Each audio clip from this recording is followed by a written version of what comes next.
고난주간 특별 새벽기도에 진행되는 5일 동안 그리스도의 겸손, 섬김, 사랑, 순종, 사명이라는 주제로 함께 말씀을 나눌 때 주님께서 걸어가신 그 길을 우리도 함께 걷는 마음으로 이 말씀을 경청하시기 바랍니다.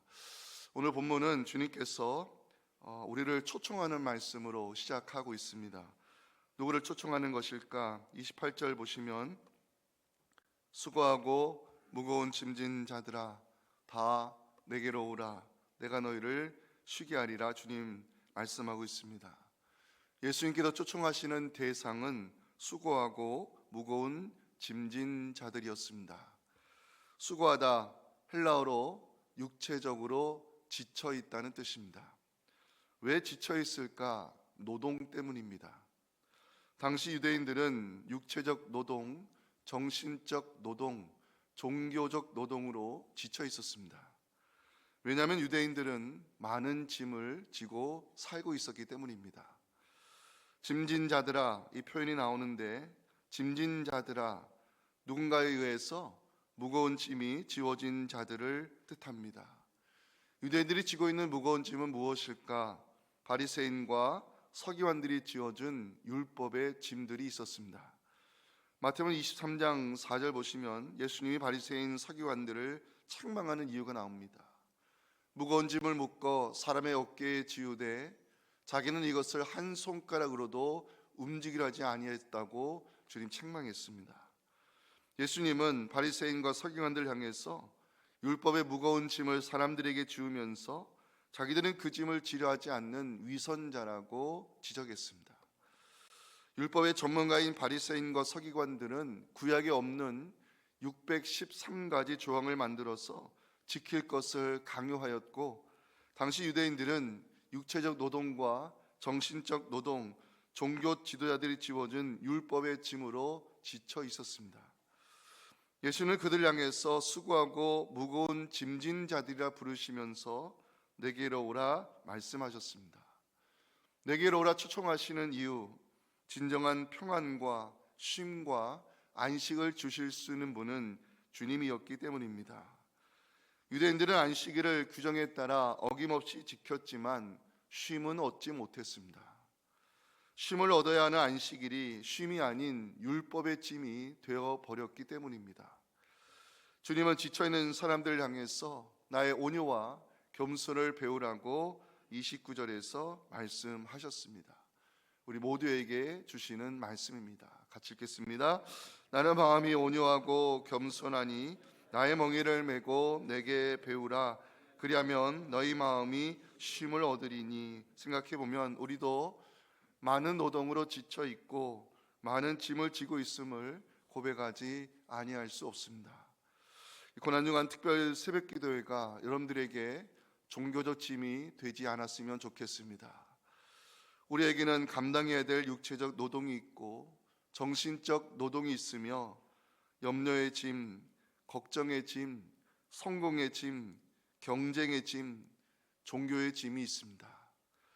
많은 노동으로 지쳐 있고 많은 짐을 지고 살아가는 우리에게 주님께서 말씀하십니다.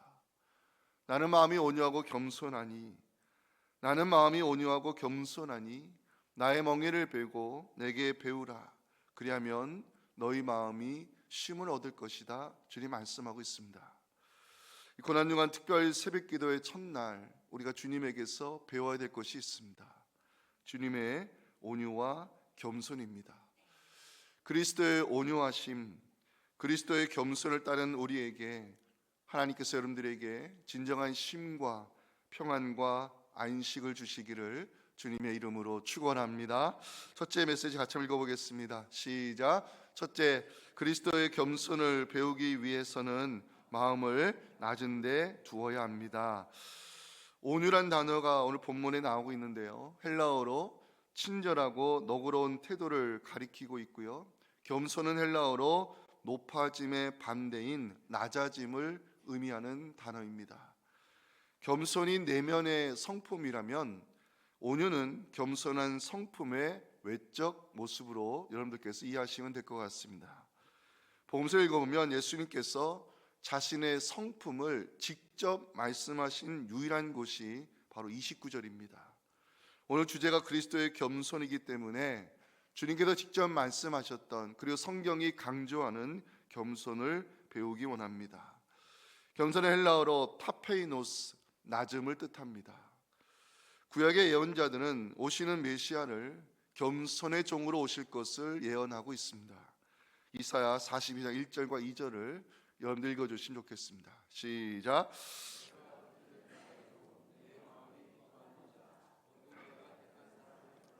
내가 나의 영을 그에게 주었은즉 그가 이방에 정의를 베풀리라.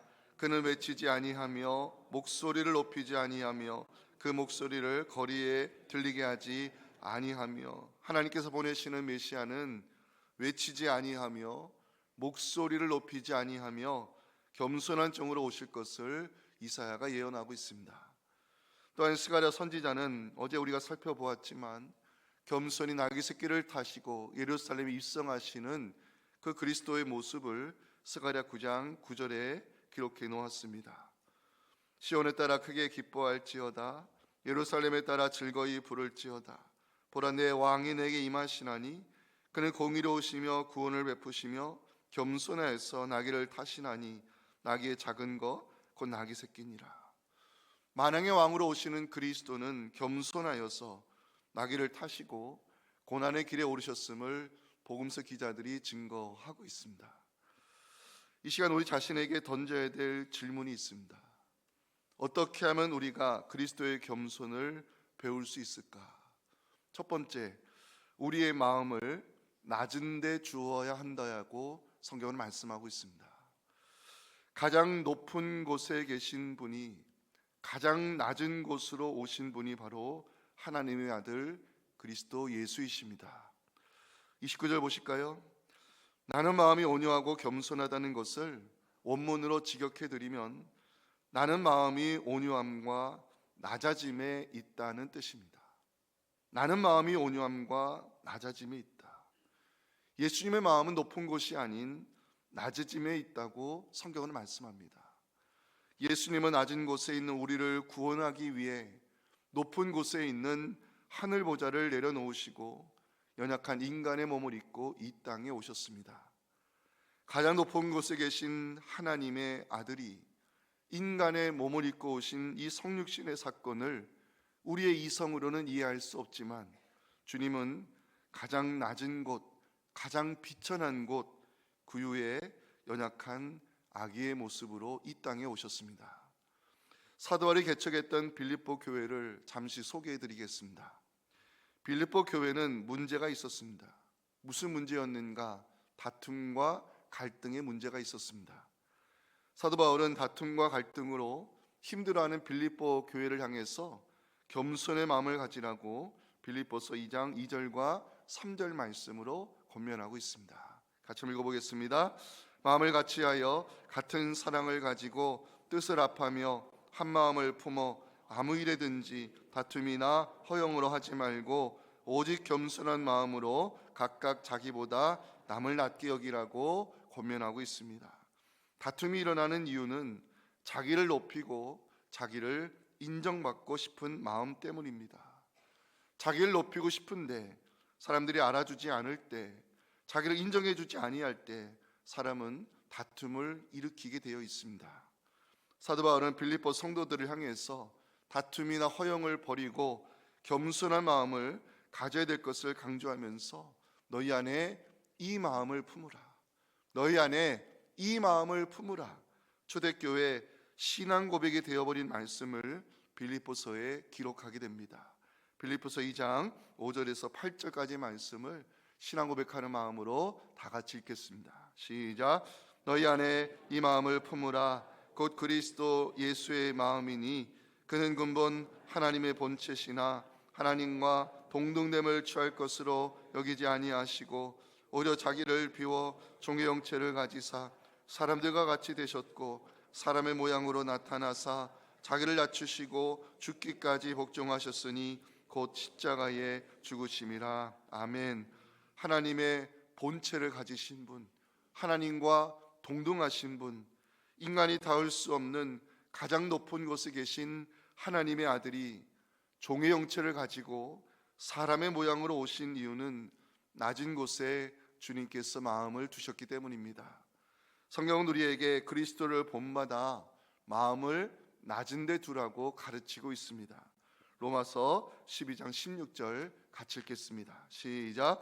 서로 마음을 같이 하며 높은 데 마음을 두지 말고 도리어 낮은 데 처하며 스스로 지혜 있는 체 하지 말라. 성경은 강조하고 있습니다. 우리는 남들보다 조금 더 가지면 높은 척하기 좋아합니다.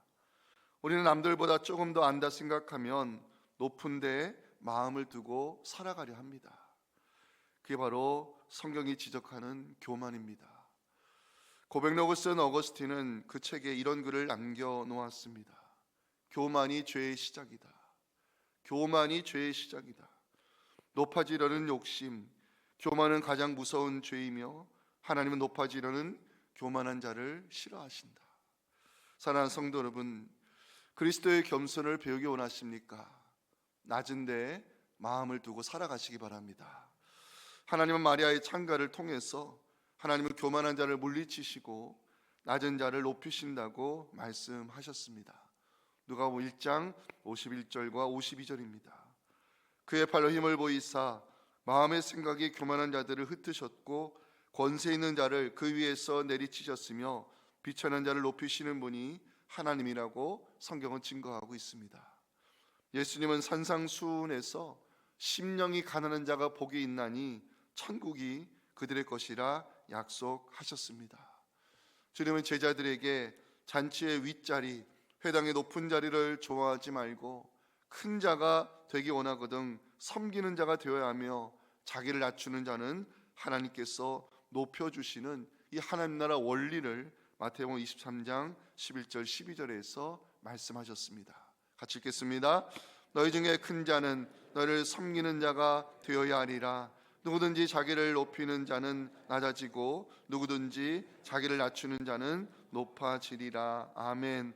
그리스도의 겸손을 따라 낮은 데 마음을 두고 살아가는 여러분들에게 하나님께서 겸손한 자들에게 베푸셨던 그 은혜를 우리에게도 허락해 주시기를 간절히 소망합니다. 어떻게 하면 우리가 그리스도의 겸손을 배울 수 있을까? 두 번째, 우리의 마음을 비워야 됩니다. 초대교회 신앙고백이 되어버린 케노시스, 그리스도의 찬미에서 핵심이 되는 말씀은 자기를 비우셨다는 말씀입니다. 빌립보서 2장 6절과 7절 보실까요? 그는 근본 하나님의 본체시나 하나님과 동등됨을 취할 것을 여기지 아니하시고 오히려 자기를 비워 종의 형체를 가지사 사람과 같이 되신 그리스도를 이 초대교회 성도들은 고백하며 그 믿음을 지켰습니다. 예수님 하나님과 본체에서 근본이셨습니다. 예수님 하나님과 동등한 분이셨습니다. 예수님 하늘 보좌에 계신 분이셨지만 자기를 비우시고 사람들과 같이 되기 위하여 낮은 곳에 임하셨습니다. 우리 이것을 성육신이라 말합니다. 예수님에게는 하나님으로서 주장할 수 있는 신적 권리가 있었습니다. 하지만 자기를 비우심으로 그 모든 권리를 포기하시고 세상에 낮은 곳으로 내려와 십자가의 죽음으로 죄인들을 섬겨주셨습니다. 우리에게 임한 구원은 예수님의 자기 비움에서 시작이 되었고 낮은 곳에 세워진 십자가를 통하여 우리의 구원이 이루어졌음을 우리는 잊어서는 안 됩니다. 그리스도의 겸손을 따르기 위한 핵심은 자기 비움에 있습니다. 왜 우리가 겸손하지 못하는 것일까? 왜 우리는 높아지려 하고 자기 목소리 내는 것을 좋아할까? 왜 우리는 사람들에게 인정받고 싶어하고 나를 인정해주지 않을 때 견디지 못하는 것일까? 자기를 비우지 않았기 때문입니다. 자기를 비우는 자리에 그리스도의 겸손이 찾아옵니다. 자기를 비우면 주님처럼 섬김의 수건 두를 수 있습니다. 자기를 비우면 많은 짐을 내려놓게 되고 주님 주시는 참된 안식과 평안을 누릴 수 있습니다. 저는 말씀을 묵상하며 질문을 던져봤습니다. 주님, 어떻게 하면 나를 비울 수 있습니까? 그리스도를 만난 이후 모든 것을 내려놓았던 사도 바울에게서 우리가 배울 수 있는 점이 있습니다. 고린도전서 9장 18절에 자기 비움에 답이 있습니다. 같이 읽겠습니다. 그러는 내 상이 무엇이냐? 내가 복음을 전할 때에 값없이 전하고 복음으로 말미암아 내게 있는 권리를 다 쓰지 아니하는 이것이로다. 예수 그리스도께서 부탁하셨던 그 복음을 위해서 사도 바울은 내게 있는 권리를 다 쓰지 않았다고 고백합니다. 세상 사람들은 이해하지 못할 것입니다. 없는 권리도 만들어 써야 살아남는 것이 세상인데 어떻게 주어진 권리를 쓰지 않고 내려놓을 수 있을까? 사도 바울은 그리스도를 만나 지금까지 목숨처럼 소중하게 여겼던 그 모든 권리를 포기할 수 있었습니다. 다툼과 허영의 마음을 가지고 공동체 안에서 자기 목소리 내는 사람들에게 사도 바울은 나는 자랑거리가 많은 사람이었다고, 나는 주장할 권리가 있던 사람이었다고 말한 적이 있습니다. 빌립보서 3장 5절과 6절 보시면 나는 8일 만에 할례를 받았고 이스라엘 족속이요 베냐민 지파요 히브리인 중에 히브리인이었으며 율법으로는 바리새인이요 열심으로는 교회를 박해하고 율법의 의로는 흠이 없는 자라 불릴 정도로 그만큼 내가 열심과 자기 권리를 지키며 살아온 사람이었음을 밝힌 적이 있습니다. 사도 바울에게는 정통 유대인으로서 자랑할 것이 많았고요, 바리새인으로서 주장할 권리도 있었습니다. 여기에 더하여 사도 바울은 나면서부터 로마 시민권을 가지고 태어난 사람이었습니다. 하지만 사도 바울은 그리스도를 만난 후에 그 모든 자랑을 내려놓았고 주장할 권리를 비우게 되었다고 빌립보서 3장 7절에서 9절에 고백하고 있습니다. 같이 읽어볼까요? 그러나 무엇이든지 내게 유익하다는 것을 내가 그리스도를 위하여 다 해로 여길 뿐더러 또한 모든 것을 해로 여김은 내 주 그리스도 예수를 아는 지식이 가장 고상하기 때문이라. 내가 그를 위하여 모든 것을 잃어버리고 배설물로 여김은 그리스도를 얻고 그 안에서 발견되려 함이니 내가 가진 의는 율법에서 난 것이 아니요 오직 그리스도를 믿음으로 말미암은 것이니 곧 믿음으로 하나님께로부터 난 의라. 아멘. 우리 자신에게 질문을 던져보기 원합니다. 나는 예수를 만난 이후에 얼마나 낮은 데 마음을 두고 살고 있는지, 나는 예수님을 만난 이후에 얼마나 내 자신을 비우며 살고 있는지 생각해보면 우리는 낮은 데 마음을 두고 살기보다는 우리의 삶을 더 높은 데 올려놓기 위해 애를 쓰고 있습니다. 우리는 비움보다는 더 채우며 살기를 좋아하고 주장할 수 있는 권리를 더 움켜쥐고 살아가고 있음을 고백하지 아니할 수 없습니다. 성경에 예수님 만나서 변화된 사람들이 그렇게 많은데 나는 예수님 믿고 얼마나 변화되었는가 생각해 보면 우리가 회개할 것이 많음을 인정하지 아니할 수 없습니다. 오늘 주제가 그리스도의 겸손입니다. 우리가 그리스도의 겸손을 따르기 위해 정말 조심해야 될 것이 있습니다. 고린도서 2장 18절을 주목해 주시기 바랍니다. 꾸며낸 겸손. 말로는 낮은 데 마음을 두고 살게 하옵소서 기도하면서, 말로는 나를 비우고 살게 하옵소서 기도하면서 뒤돌아서서는 더 높은 데 내 인생을 두고 살기를 원하고 더 채우며 살기를 원하는 우리의 이중적인 삶의 행태가 바로 성경이 책망하는 꾸며낸 겸손입니다. 나를 비우고 그리스도를 채우며 살아야 되는데 실제로는 더 채우며 더 높은 데 우리 인생을 두고 살기를 원하는 마음, 이것이 꾸며낸 겸손입니다. 우리 하나님은 꾸며낸 겸손에 속지 않으십니다. 하나님은 모든 것을 감찰하시고 마음의 중심을 보시는 분이십니다. 우리 사랑하는 성도 여러분, 하나님께서 우리에게 말씀하십니다. 그리스도의 겸손을 배우라고, 마음을 낮은 데 두고 살라고, 자신을 비우라고 말씀하고 있습니다. 그리스도의 겸손을 따라 살면 하나님 주시는 진정한 안식과 평안과 쉼을 누리게 될 것을 성경은 약속하고 있습니다. 제가 좋아하는 찬양 중에 하나님 눈길 머무신 곳이라는 찬양이 있습니다. 저는 이 찬양을 이 고난중한 특세에 첫 찬양으로 기도하면서 선정을 했습니다. 우리 하나님 눈길 머무신 곳이